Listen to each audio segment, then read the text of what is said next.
I don't know if Lamont Roach exposed weaknesses of Tank Davis. Kenny Ellis said was, look, man, we're not falling for the banana in the tailpipe. We know what Lamont Roach brings to the table, and he says that Lamont Roach is greatness that night. It's about the fight. It ain't about the champion. It's about the fight. That's all I care about, the fight. When the rematch came up, Gervonta Davis's coach, Calvin Ford, yelled at Lamont, "It's over, and they will see who the real champion is in the fight." Calvin's sure and bold stance made it clear that he is sure Gervonta will win and be the best in the ring. And sit there and say to themselves like they came from a karate movie, man, I want to fight just like Tank. I want to be just like Tank. Gervonta Davis is putting all of his attention and commitment into his upcoming rematch. He has done everything he can to prepare for this fight because he knows how important it is for his job and reputation. Every lesson is carefully planned to help him get in better shape and get better at what he does. Davis is determined to learn from his mistakes and enter the fight this time as a stronger and better prepared opponent. His team is leaving nothing to chance, knowing that this bout is critical for re-establishing his dominance in the sport. If you like this, please subscribe Punch Vista and click the bell icon for more latest and interesting videos. The best trainers in boxing, second guy in the corner, is responsible for a lot of the real tactical decisions and tactical analysis that goes on in Gervonta Davis's corner. So you have Coach Calvin, and Coach Calvin is the head trainer, and you have Coach Kenny, who really specializes on preparing game plans specifically for opponents. So to have him talk about what's going on with Lamont Roach, I thought was interesting and insightful, because what he said was that, one, he's not falling for the okie doke. When Mill City asked him, hey, what do you think about the fact that, that Lamont Roach was seen at a basketball game chugging a beer? And I would have added to the question that you see Lamont Roach out giving a bunch of interviews, doing the interview circuit, right? Kind of being a little bit out of character leading into the rematch. Do you think, and this is what Mill City asked, do you think that is something you guys are taking in consideration in preparation for the fight? And what Kenny Ellis said was, look, man, we're not... The reunion with Coach Calvin Ford has revitalized Davis's training setting. They've been together for a long time and trust each other, accept each other, and understand Davis's style and way of thinking. Calvin Ford has been a big part of Davis's rise in boxing. He has helped him develop his natural ability into a refined, aggressive, and strategic fighter. This renewed relationship brings a blend of emotional motivation and tactical sharpness, fueling Davis's confidence and ensuring that every aspect of his preparation is aligned with his championship goals. Do you think, and this is what Mill City asked, do you think that is something you guys are taking in consideration in preparation for the fight? And what Kenny Ellis said was, look, man, we're not falling for the banana in the tailpipe. We know what Lamont Roach brings to the table, and he says that Lamont Roach is, we're not believing that he's out there drinking or blowing up a bunch of weight and all of that. He says what most people say, hey, we're going to prepare for the best version of Lamont Roach that is going to, that'll come for us. But the way that he saw the fight coming out was he said he sees it like the fight before, a lot of really crisp shots landing. And the fight is going to be similar, but hey, the fight at the same time is going to be very different. Now, I just happen to have a very good friend named Phoenix the Assassin who breaks down fights for me. He's a trainer, got a world-class eye for fights. And what he speculated should be the difference between the first fight and the second fight for Gervonta is that Gervonta is going to need to spend a lot more time fighting on the outside and scoring points for a longer period of time on the outside, and then making sure that, and basically forcing, For Davis, the rematch means more than a simple contest. It's a chance for him to clear his name and shut up people who doubted his skills after the first fight. The first fight made people question his credibility.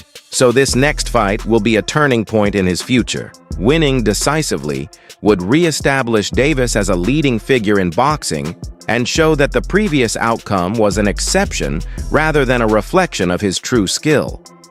This fight bears immense personal and professional significance for Tank. Lamont Roach, he feels that he won. Like, do you think the best thing going forward, they should just run it back, have a rematch? Oh, yes, most definitely. I think a rematch is definitely called for. And I think probably, the sooner the better. Yeah. So I would say, hey, let's work on a deal to where we could get in there within the next 4 to 5 months. Yeah, I agree there. During their first meeting, Davis showed vulnerabilities that had not been as clear in his previous fights. His defense lacked its usual sharpness, and his stamina waned as the rounds advanced. Opponent Lamont Roach was able to attack these weaknesses, landing shots that disrupted Davis's rhythm and confidence. These problems stood out to fans and analysts alike, indicating that Davis was not performing at his full potential. The rematch gives Davis the chance to address these shortcomings and prove his true caliber. I don't know if Lamont Roach exposed weaknesses of Tank Davis. It very much reminds me of Rolly Romero versus Ryan Garcia. What Roach did, Rolly was doing the same thing. He ended up implementing it better against Ryan Garcia. Tank was having huge issues, and that's the Black Two Sugars. Watch me call that fight. I started laughing. I couldn't believe it because all he was patient with good power. All Roach was patient. He stayed focused. That's why him drinking and partying and shit is messing with me, because he beat him here. He stayed so damn focused, and he knew when Tank was going to punch. He knew when not to punch, and when he countered Tank, he rocked Tank. Tank got rocked at least twice that fight. After the fight, Davis was candid about the mental and emotional challenges he had experienced. He admitted that the pressure and exhaustion affected his focus and overall performance. The experience took a toll on his mindset, forcing him to face the possibility of stepping away from boxing. His openness about seeking therapy highlighted the depth of his struggle, emphasizing that the fight's effect went beyond physical results. This vulnerability shines light on the complexity of a boxer's life outside the ring. He wants to do therapy. He wants to do real estate. They want to say he wasn't all in because him and Roach are friends, and he's going to be focused for the second fight. A lot of excuses. They want to say it's because of the braids, the oil getting in his eye. Whatever. This is what really happened. And I just now came to this conclusion because I've been making some other videos for Patreon, but Lamont Roach posted a video recently on... In preparation for the rematch, Davis's training atmosphere has changed completely. Every drill and sparring practice is performed with heightened intensity and precision. His footwork has improved noticeably with better fluidity and balance. Reaction times have sharpened, allowing Davis to predict and counter his opponent more effectively. The once relaxed and casual approach has been replaced by focused discipline, making it clear that Davis is treating this fight as a pivotal challenge that requires full commitment. Stop closing up. Gotta let it go. Keep turning, step around.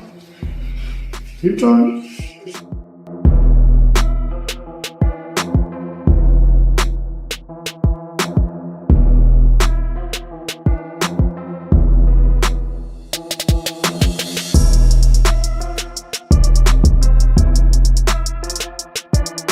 The stakes in this fight stretch well beyond titles or rankings. The initial draw left Davis's ego wounded and cast doubt on his legacy within the boxing community. This personal setback has fueled a deep desire for redemption and recognition.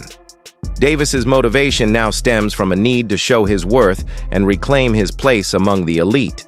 The rematch is a fight for respect, identity, and honor, making it a highly charged encounter driven by personal conviction. We got to talk about it. So Tank officially came out and says that he wants to put this rematch as early as May. Now, if that were to happen, Lamont Roach gets a second time to prove himself. Now, in my personal opinion, his stock has already risen. He is already know it, but the fact that he went toe to toe with Tank on a decision that ended in a draw, whether he loses this second fight or not won't even matter. Because he's directly in line to go against the Keyshawn Davis, the Shakur Stevensons, and etc., the Devin Haney's, and etc. I can see him moving up and going against Devin Haney or Ryan Garcia or somebody like that. So many people to fight. Lamont Roach has definitely proven himself. But let's talk about something else. And that is the hairstylist situation. In my humble opinion, I believe she should have been quiet. As a hairstylist, there was nothing for you to say. There was nothing for you to say. No fan in boxing was going to look at that and be like, I don't want her braiding my hair. No one would have said that. But she hurt herself when she came out and publicly made multiple claims, got all these receipts that no one needed, no one asked for, saying, oh, this had no grease or oil in it. No one cares. No one cares. Nobody even believes it. Sometimes it's best to remain quiet. But you guys let me know in the comments. Should she have remained quiet, or should she have did what she did, which is spoke up? You let me know. Davis's camp began the first fight with a detailed understanding of Roach's strengths and tactics. Their original game plan was carefully designed to exploit perceived weaknesses in Roach's style. Although the plan was solid in theory, the execution fell short during the fight. Rather than overhauling their method, Davis's team is now focused on refining and perfecting their original plan. They are emphasizing sharper execution, tactical discipline, and increased pressure at critical times to maximize their chances of success. Surprised by Roach and Tank. What do you think the biggest surprise was in the fight? It wasn't a surprise because we know Roach. It wasn't a surprise. Mm-hmm. Roach can fight. A lot of people think because a person is not popular, that they don't exist. There's fighters out there that can rumble. They just got to get the opportunity. You know? What's the difference makers coming into this fight? The first fight, I thought, everybody thought Jalil won. We just got to turn, hit the gears a little harder. We ain't really got to change too much. Just got to put the icing on the cake, Put the icing on the cake this time, that's all. He did enough to win the last fight, but we was in somebody else's territory, This time around, being in Florida, do you feel like it's a mutual zone? Yeah. It's more of an even playing field in Florida. Okay. Do you feel like he needs a stoppage to win the fight due to what happened the first time? Not necessarily a stoppage. A stoppage is good, but not necessarily. You just got to put the icing on the cake. Mm-hmm. That's all. Just hit the gears a little harder. That's all. He hit the gears hard enough the last time, but boxing is a dirty game. It's a dirty game. You got biased people, unfair people. Anybody saw that first fight that Jalil lost, they don't know boxing.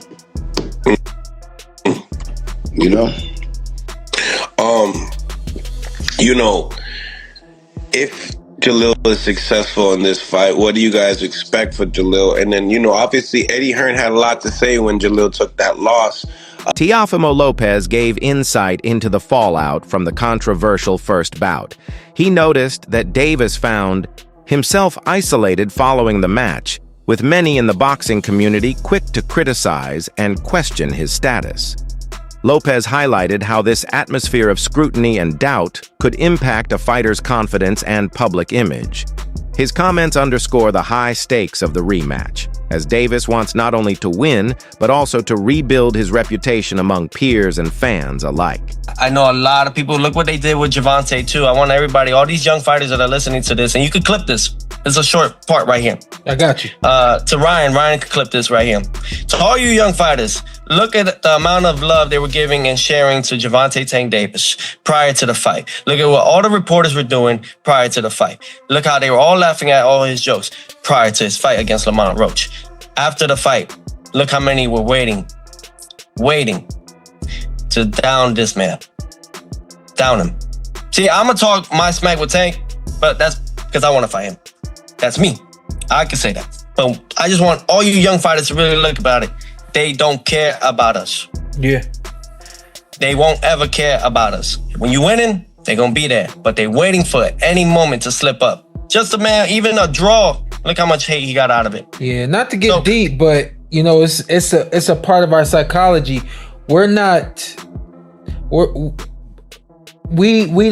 to learn how to care about other people. You know what I mean? The rematch holds critical value for both fighters. It is a chance to settle unanswered questions and confirm their respective standings in the sport. Avoiding this fight could leave lingering questions and damage their legacies. Both Davis and Roach understand that this bout will be closely scrutinized and remembered, making it important to perform at their best. This mutual recognition adds an intense competitive edge to their preparations and mindset going into the fight. Shout out to my man Lamont. All right, so you sparred Lamont Roach in preparation for his bout with Gervonta Davis. Absolutely. First, what did you think of the fight? What did I think of the fight? It's a little different for me because it's definitely a point of bias there. Wait, let me put out a disclaimer. He's from Baltimore. Definitely, I mean, East Baltimore all day, but I'm looking at it from a point of bias because his dad, you know, Ben Johnson Sr. and all them guys that was down there, the coaches Tim and everything like that, they all good people. So I got to know them on a more personal level. And then I get to see like how hard a world champion works. And not only that, to see how he treated his people. So I was going for him just off of personality alone, but everything else, he made me believe in Kent for real. Cause me and him like have similar personalities. Know what I mean? As far as the ring, you know what I mean? So everything we was ready for, like the talking shit and everything like that, cause that was coming from me, you know what I'm saying? Me and Lamont. So everything was just everything for real. But everything else, he made me believe in Kent for real. Cause me and him like have similar personalities. Know what I mean? As far as the ring, you know what I mean? So everything we was ready for, like the talking shit and everything like that, cause that was coming from me, you know what I'm saying? Me and Lamont. So everything was just everything for real. I think he should have won too, you know what I'm saying? But actually when I was there, I thought they actually was gonna like rob, you know what I mean? But you can't, you know what I mean? You can't deceive the people that's there for what they saying for real. So you felt like he should have got the nod in the decision. Especially with all the other controversy too. It should have been overturned, but we know how boxing works, but nah, I mean, we running it back for a reason, you know what I'm saying? Did that teach you a lesson though? Absolutely, you know what I mean? But you gotta just do, it seemed like, cause I feel like he did, not only did he shock the world, it's like, I guess you just gotta do more on top of that. Like you just gotta do more, I guess. That's it for today's movie. Stay tuned. Until next time.